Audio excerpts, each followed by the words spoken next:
Assalamualaikum warahmatullahi wabarakatuh. Salam dan bahagia. Kembali lagi berjumpa Maya dengan saya, Joni Arisu MPD, calon guru penggerak angkatan 6 dari SD Negeri 30 Bengkulu Selatan, Kabupaten Bengkulu Selatan, Provinsi Bengkulu. Pada video saya kali ini, saya akan menampilkan kegiatan pengimbasan modul 1.4 Budaya Positif yang telah saya lakukan di SD Negeri 30 Bengkulu Selatan. Selamat menyaksikan.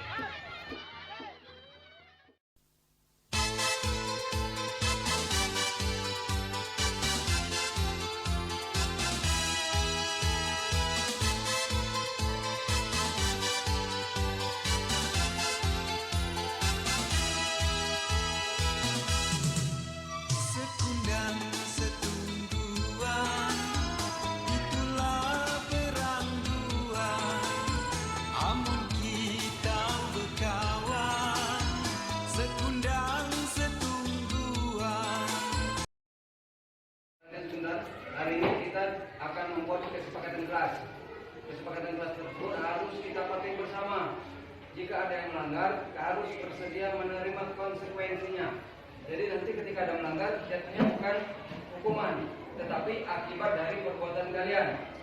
Nanti kalian tulis di kertas yang sudah Pak bagikan, apa saja aturan-aturan yang harus kita sepakati. Jadi itu adalah kesepakatan jatuhnya, bukan paksaan dari pihak sekolah. Itu yang harus kita patuhi bersama. Nanti setelah kalian tulis, kalian tempel satu persatu maju ke depan kelas. Bisa dipahami? Nah, oke, silakan tuliskan apa yang harus kita sepakati bersama di kelas kita ini, di kelas 6 SD Negeri 30 Selatan. Oke.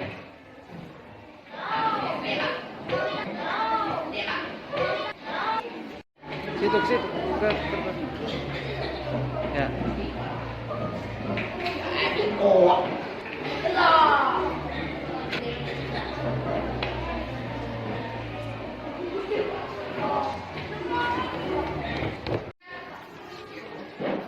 Apa?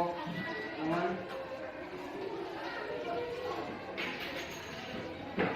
Masuk tepat waktu. Oke. Oke, seterusnya.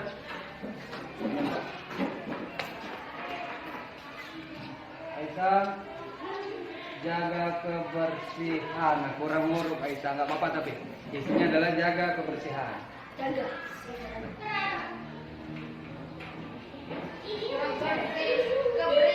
Itu tadi kalian sudah menulis kesepakatan kelas kita yang harus kita patuhi bersama, sehingga kalau kalian melanggar, kalian akan harus bersedia menerima konsekuensinya. Jadi bukan hukuman nantinya, tapi konsekuensi akibat dari perlakuan kalian sendiri. Beberapa di antaranya adalah menjaga kebersihan, kita harus mematuhi tata tertib, menjaga keindahan kelas. Nantinya keseluruhan dari kalian 23 ini Pak akan rangkum dalam poin-poin besar. Jadi tidak akan seluruhnya Pak tulis, kita akan cetak nanti di dalam seperti spanduk kita tempelkan ke kelas kita.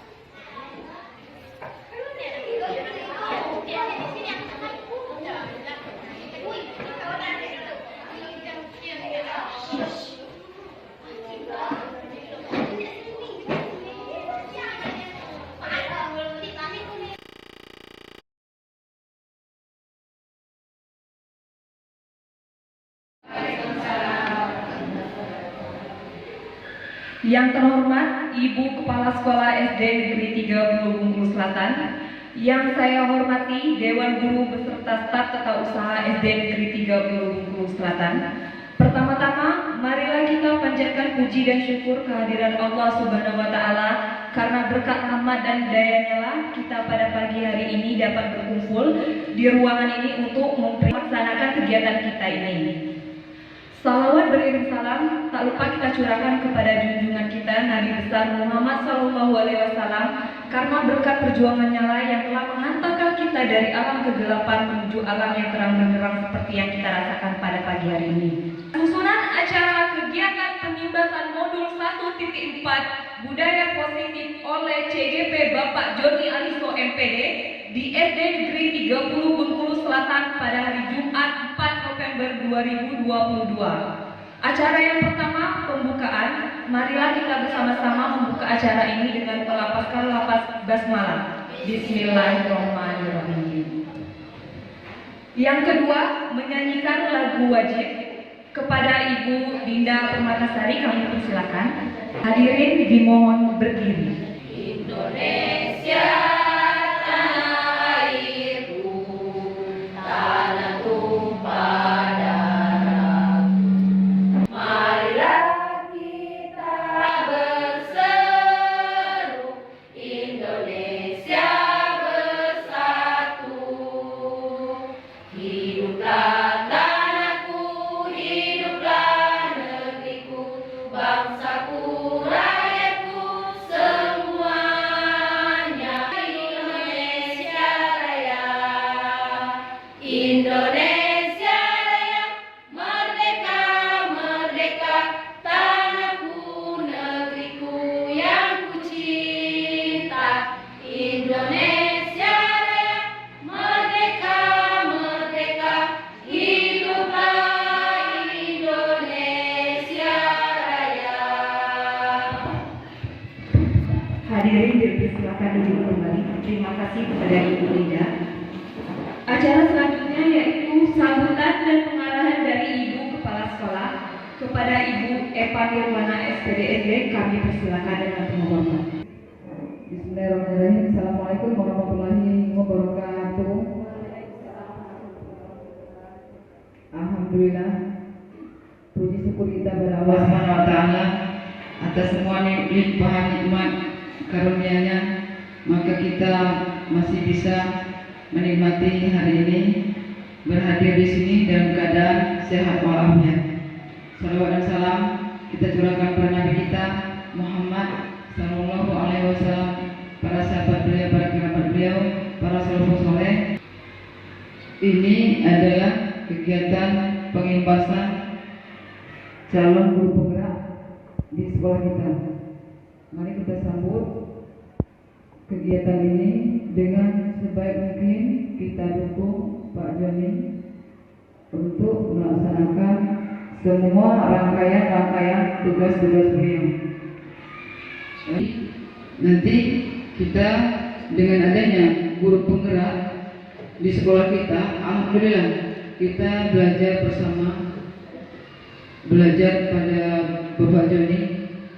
Nanti Bapak Joni belajar pada pelatih praktik, ilmunya kita minta tularkan ke kita. Nah, kita dituntut untuk lebih aktif lagi dalam menjalankan profesi kita sebagai guru untuk mendidik anak-anak bangsa. Maka mereka yang kita didik inilah nanti akan menjadi penerus di masa depan.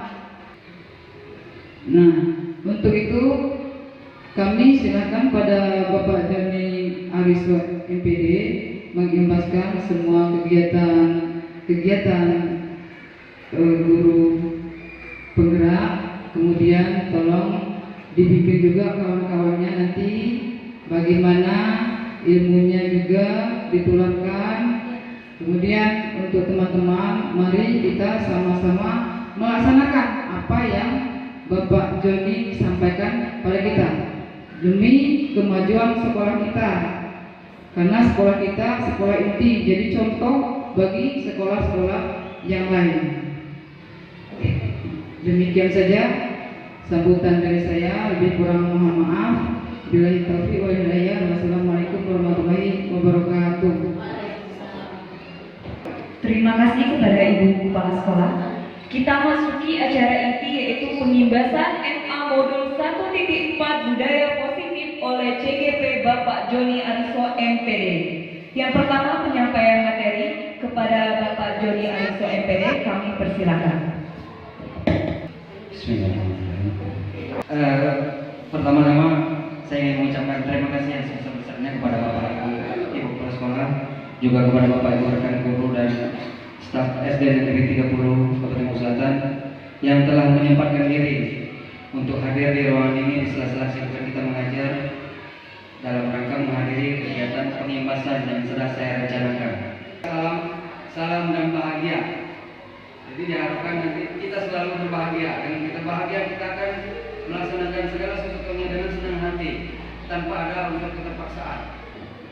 Berdirinya saya di sini bukan berarti saya yang paling bisa atau saya yang saya yang nomor satu seperti itu. Tapi berdiri saya di sini dalam rangka tadi yang sudah kita baca sama-sama. Di situ ada tergerak, bergerak dan menggerakkan yang lagi kita baca tadi sama-sama. Kegiatan ini dalam rangka yang ujungnya itu yang menggerakkan. Jadi kegiatan ini dalam upaya menggerakkan. Saya sudah tergerak untuk mengikuti misalnya untuk melakukan perubahan, mengikuti CGP yang salah satunya. Kemudian saya sudah bergerak untuk mengikuti berbagai kegiatan dalam kegiatan CGP, dan ini upaya salah satu saya sebagai upaya menggerakkan Bapak Ibu untuk bersama-sama menuju ke arah yang lebih baik. Jadi selain dari tadi, kegiatan ini juga adalah aksi nyata kami dalam kegiatan pendidikan guru penggerak pada modul 1.4. Terima kasih atas kerjasamanya, juga kolaborasinya, karena salah satu dari nilai guru penggerak adalah berkolaborasi. Jadi seorang jurnalis tidak bisa bergerak sendiri, harus berkolaborasi. Rekan kolaborasi saya adalah Bapak Ibu sekalian di SD ini bersama dengan Ibu Kepala Sekolah. Jadi segala sesuatunya tidak bisa dilakukan sendiri. Bahkan di dalam nilai guru penggerak, nilai dan peran guru penggerak pun ada yang namanya nilai kolaboratif. Kolaboratif ini berkolaborasi, baik itu dengan rekan guru maupun dengan siswa. Materinya yang harus saya sampaikan adalah modul 1.4 budaya positif. Budaya positif ini adalah nanti diharapkan setelah kegiatan ini kita dapat melakukan kegiatan-kegiatan yang positif secara berkesinambungan. Jadi menjadi budaya itu kan secara terus menerus. Selama ini sudah terjadi, sudah kita lakukan, namun masih tipis, belum terlalu diperhatikan. Diharapkan nanti setelah kegiatan ini kita menebalkan lagi. Kita sudah menerapkan sebenarnya budaya positif ini. Misalnya ketika masuk kita memberi salam dan berdoa, itu juga budaya positif. Itu sudah kita lakukan dan alhamdulillah sudah berkesinambungan. Nanti harapannya tidak hanya itu kan budaya positif. Nih, budaya positif di sekolah yaitu nilai-nilai dan kebiasaan-kebiasaan di sekolah yang berpihak pada peserta didik agar mereka dapat berkembang menjadi pribadi yang kritis, penuh hormat dan bertanggung jawab. Semua anak ada bakatnya masing-masing. Bukan kita yang menentukan bakat anak, namun anak itu sudah punya bakat. Tinggal kita menuntun bakat tersebut. Tugas kita adalah sebagai penuntunnya. Jadi kalau Ki Hajar Dewantara mengibaratkan guru adalah petani, murid itu biji jagung. Jadi ketika sudah ditanam, yang tumbuh tetap akan jadi jagung, tidak akan jadi padi, tidak akan jadi gandum atau ilalang, seperti itu, tetap akan gandum. Tinggal kita bagaimana mengolahnya. Jadi kita ibaratnya petani, mengolah, memupuk, menanam. Itu yang diibaratkan oleh Ki Hajar Dewantara. Nah, pendidikan harus berpihak pada anak sesuai dengan kodrat alamnya, dengan kodrat zamannya, membawa ke lingkungan sekitar, itu salah satunya. Kemudian sesuai dengan kodrat zaman. Zaman sekarang sudah maju, misalnya kita coba sekali-kali menerapkan pembelajaran menggunakan Infokus misalnya, atau mencoba menerapkan belajar menggunakan HP misalnya. Kita suruh cari tugas di Google, boleh di rumah. Carilah misalnya puisi, cari di Google, sebutkan sumbernya. Itu salah satu pembelajaran yang sesuai dengan kodrat zamannya, karena zamannya sekarang sudah seperti itu. Jadi tidak harus menggunakan laptop di sekolah atau menggunakan Infokus di sekolah. Jadi dengan dia menyebutkan sumber, berarti kita sudah tahu kalau dia memanfaatkan teknologi. Itu contoh dari pemanfaatan kodrat zaman yang diharapkan oleh Ki Hajar Dewantara. Kemudian ada beberapa juga kesalahan dalam kita selama ini. Gurulah yang mengontrol murid. Pada dasarnya yang bisa mengontrol seseorang, baik itu murid maupun kita, adalah orang itu sendiri. Jadi kita bukan sebagai pengontrol anak, anaklah yang mengontrol dirinya. Tinggal kita yang mengarahkan, kita yang memposisikan diri di mana nantinya. Jadi kita tidak akan bisa mengontrol anak. Walaupun kita marahi bagaimanapun, kalau dia mau seperti itu, tetap akan seperti itu. Jadi anggapan kita ketika kita sudah marahi, perilakunya akan berubah. Jadi itu hanya ilusi saja. Dia akan menurut hanya sebentar. Itu yang di kesalahan persepsi selama ini. Kemudian kritik akan membuat orang merasa bersalah dan dapat menguatkan karakter. Ini juga miskonsepsi.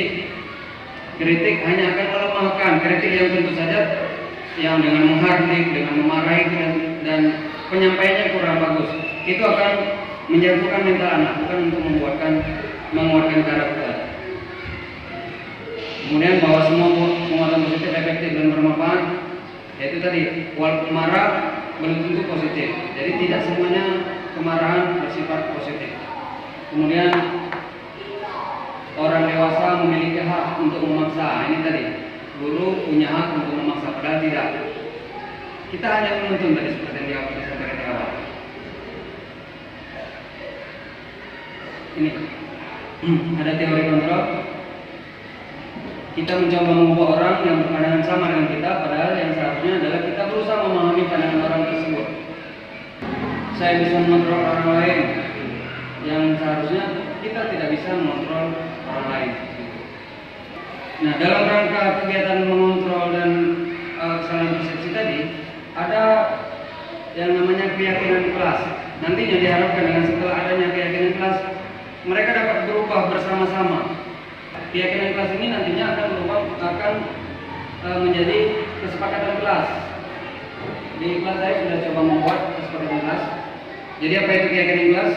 Nilai-nilai kebajikan dan prinsip universal yang disepakati bersama. Jadi setelah ada kesepakatan, mereka jadi mengontrol dirinya. Oh iya, kita dulu kesepakatannya sudah itu. Jadi tidak akan melakukan kesalahan, sudah ada kesepakatan. Jadi dia tidak dipaksa, bukan kita yang memaksa, namun dialah yang mengingat apa yang sudah disepakati. Ini mekanisme pembentukan keyakinan kelas. Keyakinan kelas berupa pernyataan-pernyataan yang universal. Keyakinan kelas senantiasa dibuat dalam bentuk positif. Keyakinan kelas sebenarnya tidak terlalu banyak. Jadi ada beda antara keyakinan kelas dan tata tertib sekolah. Kalau tata tertib sekolah kita yang menentukan atau pihak sekolah yang menentukan, kita mensosialisasikan. Tapi kalau keyakinan kelas, kita melibatkan siswa untuk membuat kesepakatan-kesepakatan kelas. Kita serahkan kepada anak. Dia akan memberikan saran-saran. Jadi ketika sudah disepakati oleh mereka, tentunya mereka tidak terhukum, namun menjalankan konsekuensi akibat dari melanggar kesepakatan yang sudah disepakati. Mereka buku tempatnya. Jadi ada nilai-nilai yang perlu dijalankan adalah nilai tanggung jawabnya. Kemudian dilarang mengganggu orang lain. Nilai yang dijalankan adalah menghormati orang lain dan diri sendiri. Jadi ini disepakati, dibuat atas kesepakatan bersama, bukan kita yang menentukan. Harapannya seperti itu. Jadi di awal kelas ada kesepakatan, ada keyakinan-keyakinan dulu yang dibuat agar untuk disepakati bersama. Dalam kegiatan ini juga kami dimintakan untuk agar mengajak Bapak Ibu membuat keyakinan kelas kesepakatan kelas di kelasnya masing-masing. Saya coba sudah ada contoh saya buat itu hanya 7 poin saja. Kesepakatan kelas ini sudah kami bicarakan dengan anak kelas 6, apa tidak melanggar, nanti ada konsekuensinya masing-masing. Jadi itu sebenarnya ini sudah diterapkan, seperti tidak buat PR. Ibu saya juga sudah menerapkan ini sebenarnya, namun tidak dibuat ditempelkan di apa namanya. Nah seperti itu. Jadi masih hanya lisan saja. Jadi harapannya tidak lisan nantinya. Ya. Nah itulah sebenarnya yang saya sampaikan tadi. Itu sudah dilakukan sebenarnya oleh kita masing-masing. Namun ada penebalan. Penebalan salah satunya tadi dengan mungkin memajangnya di kelas. Itu yang diharapkan setelah adanya kegiatan ini. Memang kita sudah melaksanakan. Kita buat, kita pajang supaya jika melanggar dia ingat. Setelah itu, karena itu juga maksud saya menempelkan di dekat itu. Ketika masuk terlihat, oh itu kesepakatan kelas kita. Oh ini kesepakatan kelas. Jadi mudah-mudahan lambat laun akan mencoba berubah menjadi budaya kegiatan positif yang sudah dilakukan. Jadi memang tidak serta merta, namun kita terus berupaya untuk mengubah perilaku murid, mendidik agar memperbaiki budi pekertinya. Ketika sudah ada kesepakatan tadi, akan ada perbedaan antara pemberian hukuman dan konsekuensi.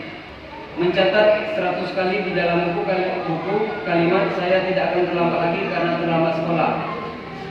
Kira-kira dipertindak hukuman atau konsekuensi ya?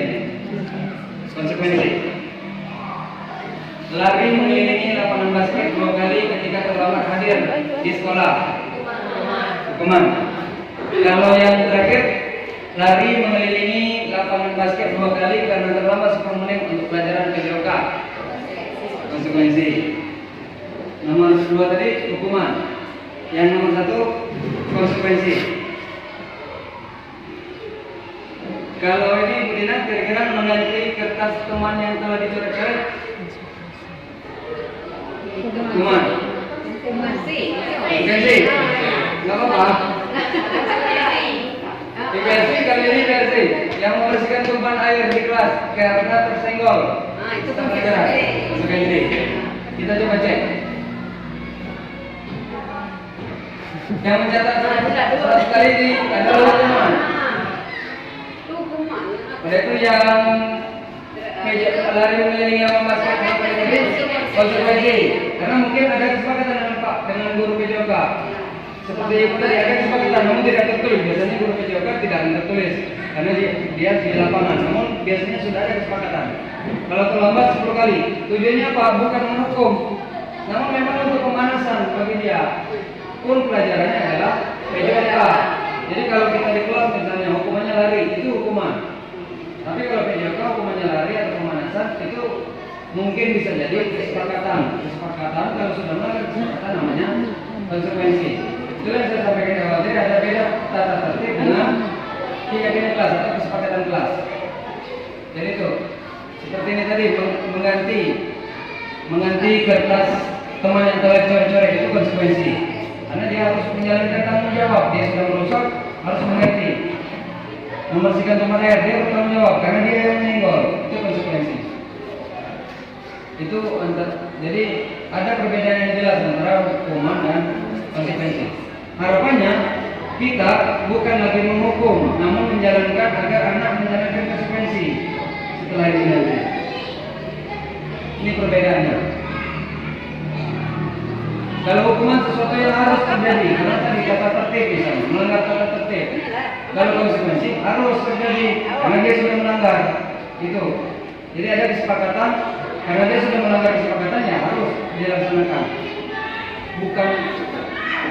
Jadi tidak ada kesan tersakiti oleh dia, karena dia yang melanggar, dia yang bertanggung jawab.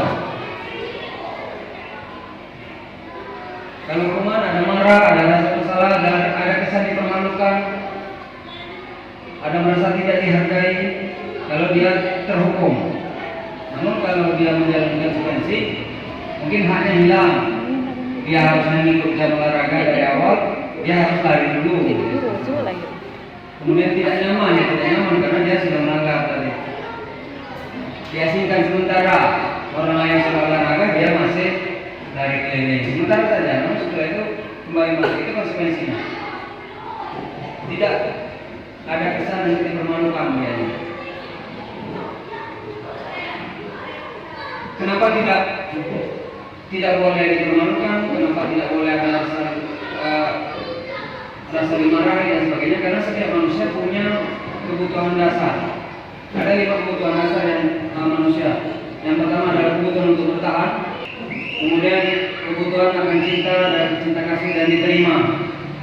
Jadi tidak dibully, tidak dipermalukan ketika dia salah, misalnya tidak dimarahi, namun didekati, dicari kenapa dia seperti itu cinta dan kasih sayang.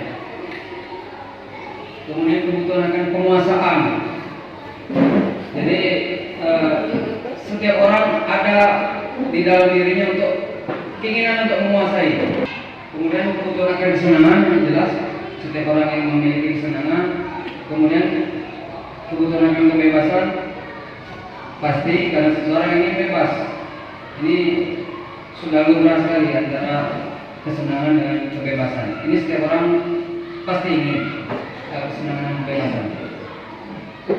Ini contoh kasusnya, Ibu Ani, guru muslimah di Aceh Cinta Hati, sedang bingung menghadapi ulas salah satu murid di kelasnya, Agus.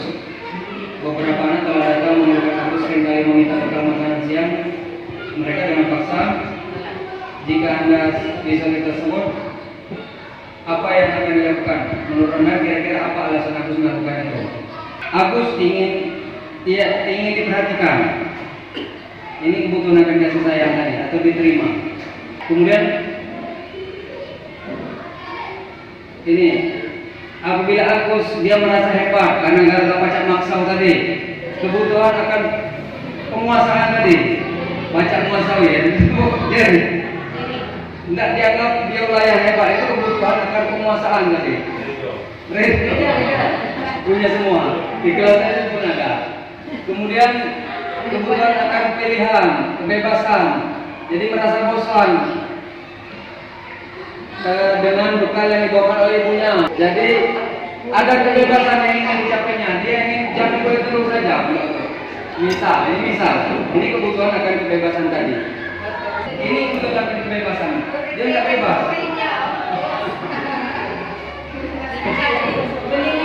Atau mungkin dia cuma iseng saja, iseng malu saja. Itu kebutuhan akan kesenangan tadi. Itu tentang teori kontrol, teori kebutuhan dasar manusia. Kemudian dari posisi kontrol yang kami terima di modul 1.5 ini.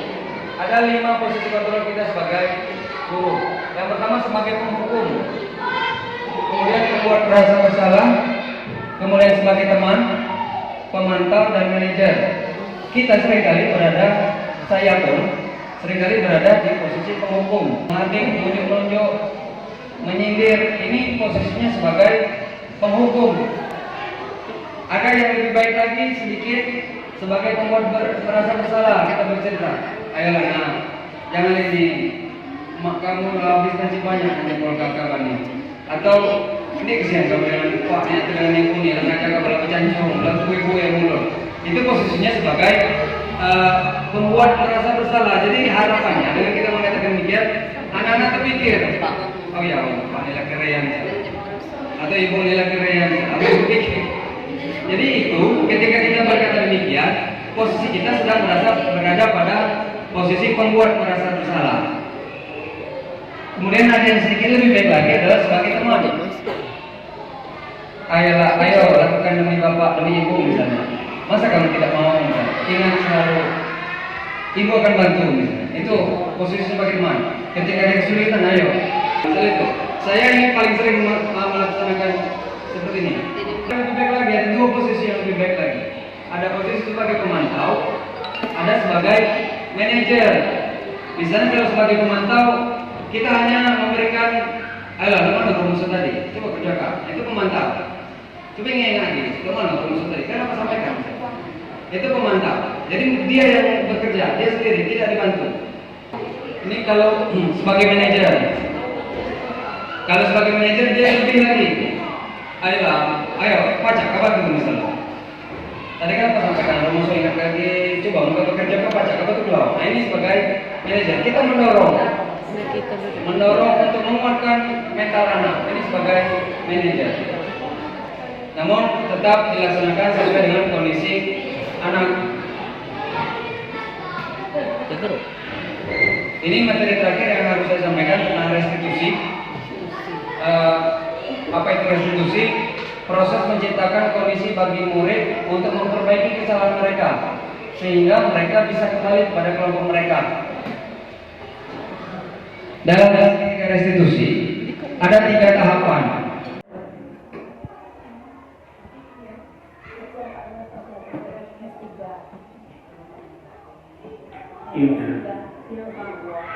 Sudah lama nanti konsul.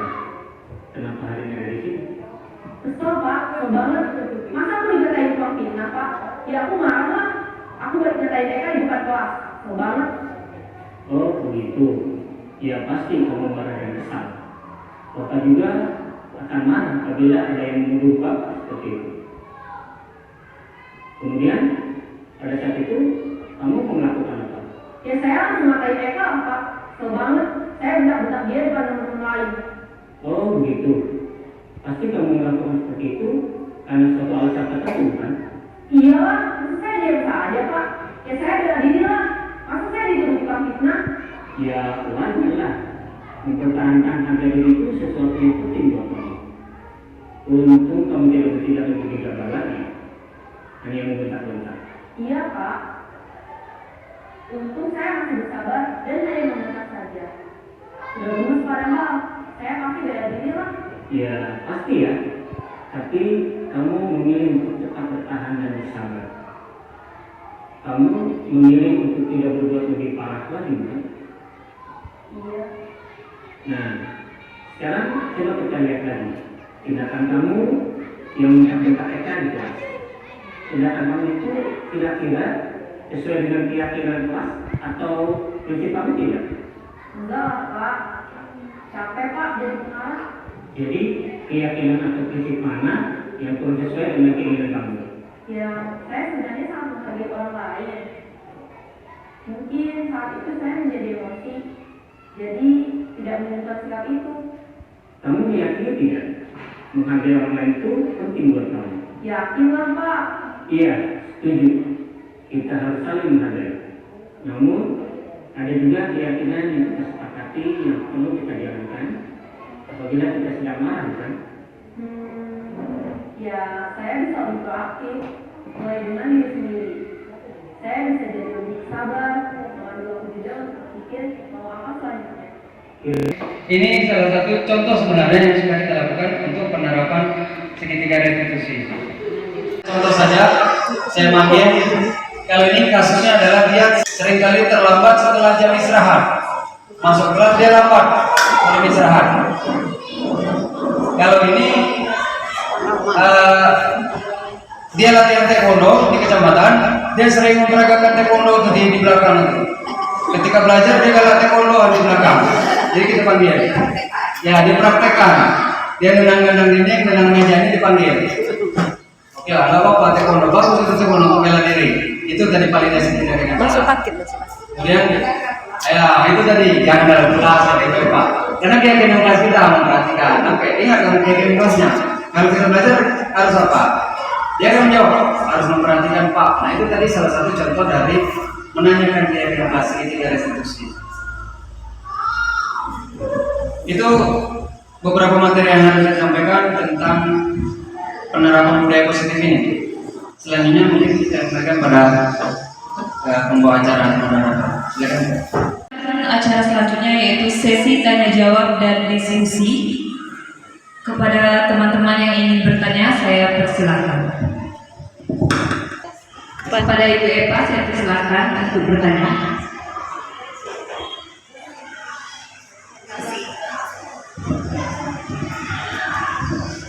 Baik, assalamualaikum warahmatullahi wabarakatuh. Di sini saya mewakili teman yang lain ingin bertanya apa kiat-kiatnya kira-kira untuk menjawab pertanyaan sebelum jadi CGP itu kan banyak sekali. Kalau mau dihitung satu soal itu sampai beribu kata. Nah, yang ingin ditanyakan apa resepnya?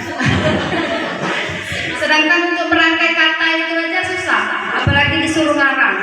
Kira-kira seperti itu. Lebih kurang mohon maaf. Assalamualaikum warahmatullahi wabarakatuh. Kepada teman-teman yang lain yang ada yang bertanya, kepada Ibu Ministri saya persilakan.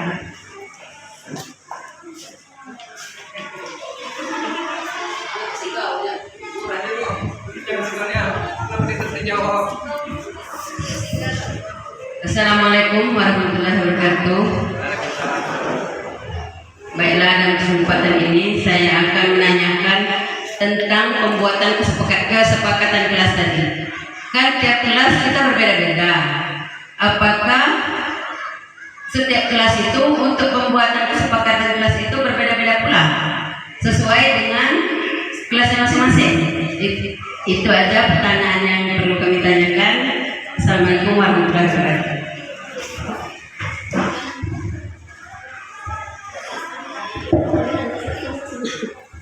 Terima kasih kepada Ibu Eva dan juga Ibu Ministri yang sudah bertanya.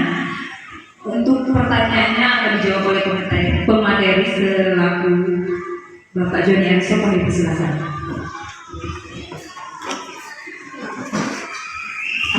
Terima kasih Ibu Eva, pertanyaan yang sangat bagus.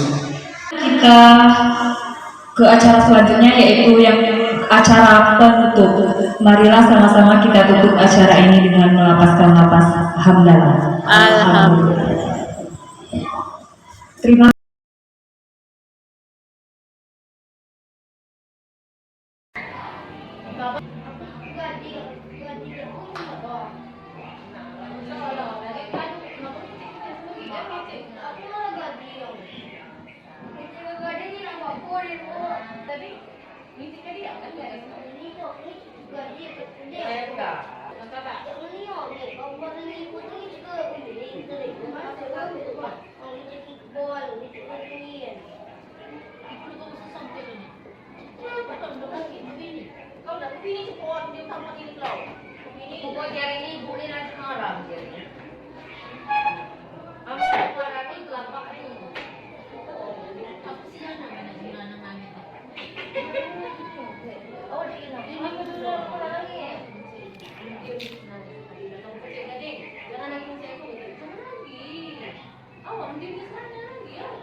Jangan